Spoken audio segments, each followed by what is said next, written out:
사실 저는 코로만 호흡을 하면서 뛴 적이 여태까지 한 번도 없는 것 같거든요.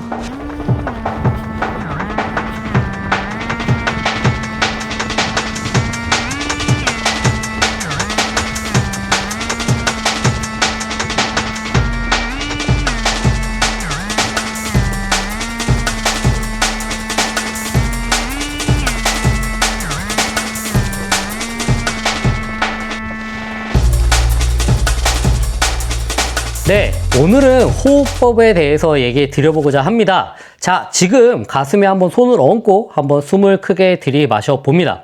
이렇게 숨을 들이마셨을 때 어깨가 으쓱하고 올라가셨나요? 아니면은 갈비뼈가 옆으로 충분히 벌어지는 느낌이 들었나요? 우리가 보통 러닝을 하다가 숨이 차거나 할 때 뭐라고 생각하나요? 아, 진짜 내가 저질 체력인가 보다. 아니면은 심폐지구력이 왜 이 모양이지? 라고 자책부터 합니다. 근데 오늘 제가 그 생각에 대해서 생각을 바꿔드리도록 하겠습니다. 바로 함께 가시죠. 네, 안녕하십니까. 러너인바입니다. 저는 매달 600km에 가까운 거리를 달리면서 여러분들에게 정보를 드리고 있는 러너입니다. 같은 몸인데 어떤 날은 충분히 5분 페이스로도 뛰어지고 어떤 날은 6분 페이스로 뛰는데도 숨이 턱턱 막힐 때도 있습니다. 하루 만에 심폐 기능이 쪼그라든 것일까요? 아닙니다. 결론부터 얘기를 드리자면은 숨이 차서 못 뛰는 게 아니라 그날 호흡이 잘 풀리지 않은 것 뿐입니다.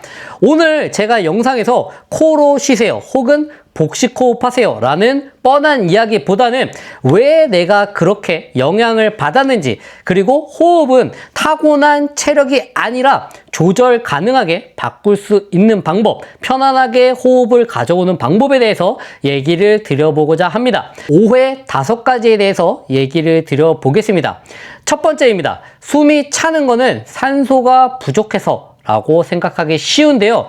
대부분의 경우에는 숨이 가빠지는 경우는 몸에 산소가 없어서가 아니라 대사 과정에서 만들어진 이산화탄소가 제때 빠져나가지 않아서 뇌가 신호를 보내는 것에 가깝다고 합니다.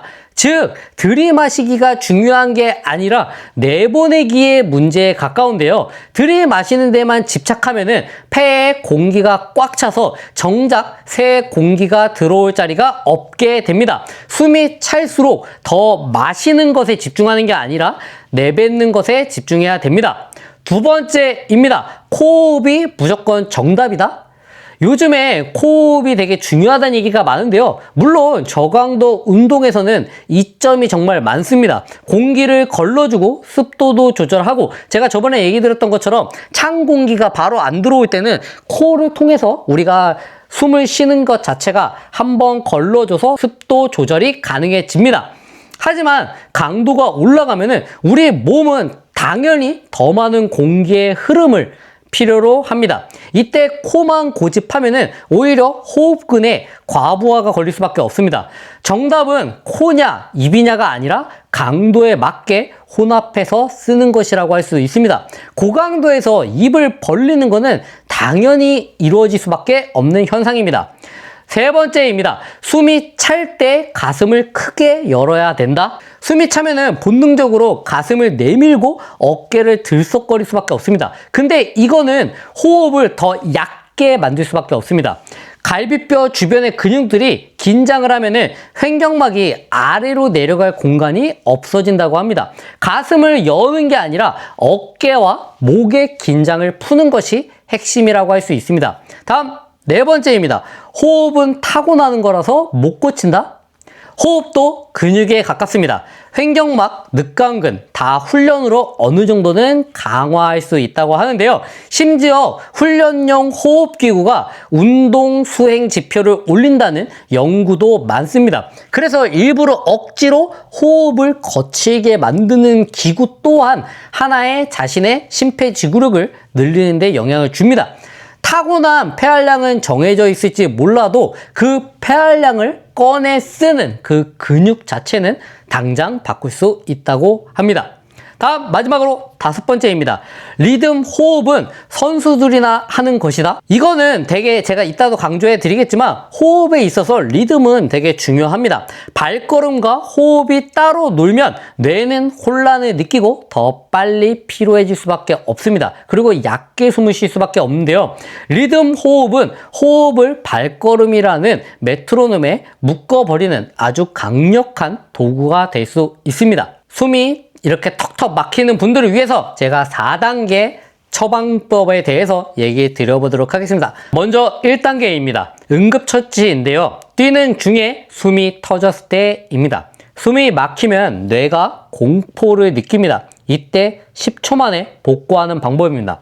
첫째, 내쉬기를 후후 하고 일부러 의도적으로 길게 내뱉습니다. 들이마시는 거는 몸이 알아서 할 겁니다. 그리고 두 번째, 턱에 힘을 빼는 것입니다.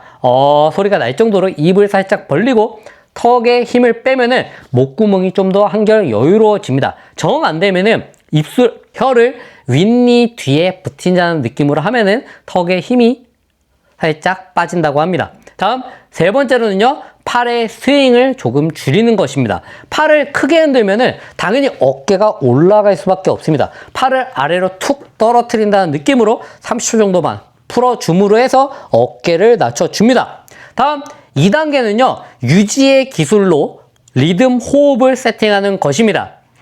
이지한 러닝, 그러니까 편안한 러닝에서는 3대 3입니다. 세 걸음에 마시고 세 걸음에 뱉고. 근데 여기서 점점점 빨라진다, 조깅까지 올라간다, 마라톤 페이스까지 간다 하면은 3대 2입니다. 세 걸음에 걸쳐서 마시고 두 걸음에 뱉고.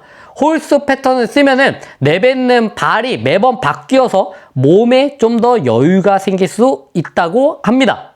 다음 템포 혹은 인터벌에서는요, 2대2 혹은 2대1을 추천합니다. 말 그대로 마시는 걸 2번, 내뱉는 걸 2번, 혹은 마시는 걸 2번, 내뱉는 걸 1번입니다.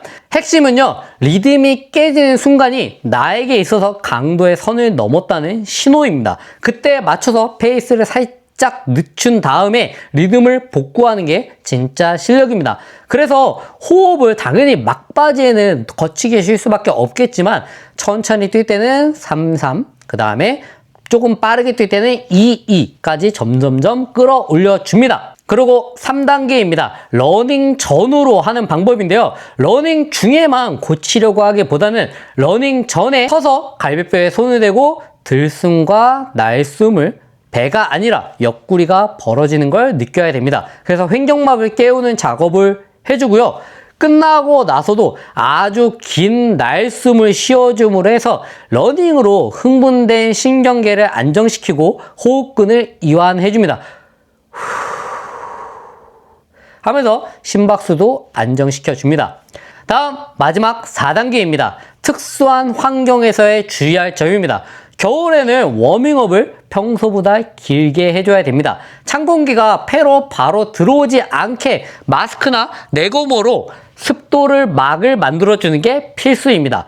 코로만 숨 쉬려고 하기보다는 기관지 수축이 오지 않도록 주의해 주는 것도 필요합니다. 다음 마지막으로 바로 제가 뛰면서 계속 되뇌이는 문장에 대해서 얘기해 드려보도록 하겠습니다. 첫 번째, 내뱉는 것이 먼저다. 들숨은 공짜입니다. 날숨만 신경 쓰면 됩니다. 다음 두 번째, 턱을 젤리처럼 턱을 최대한 여유있게 편하게 풀어줍니다.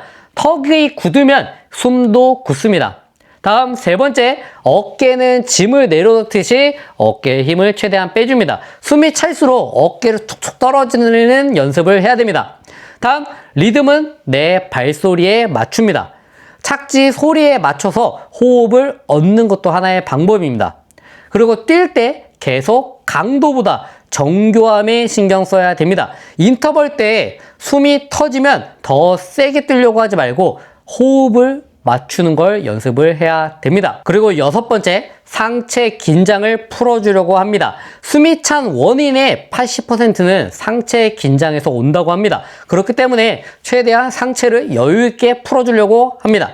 다음 7번째, 코 호흡은 상황에 따라서 사용한다고 생각합니다.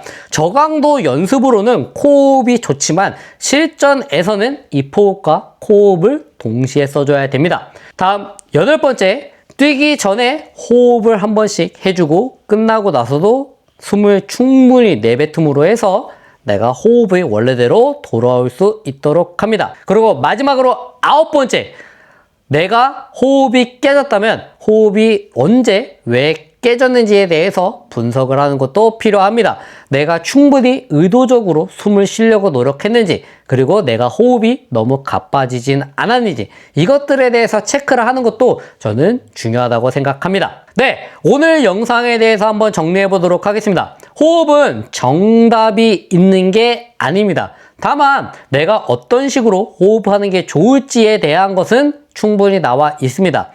체력이 부족하다고 자책할 필요 없습니다.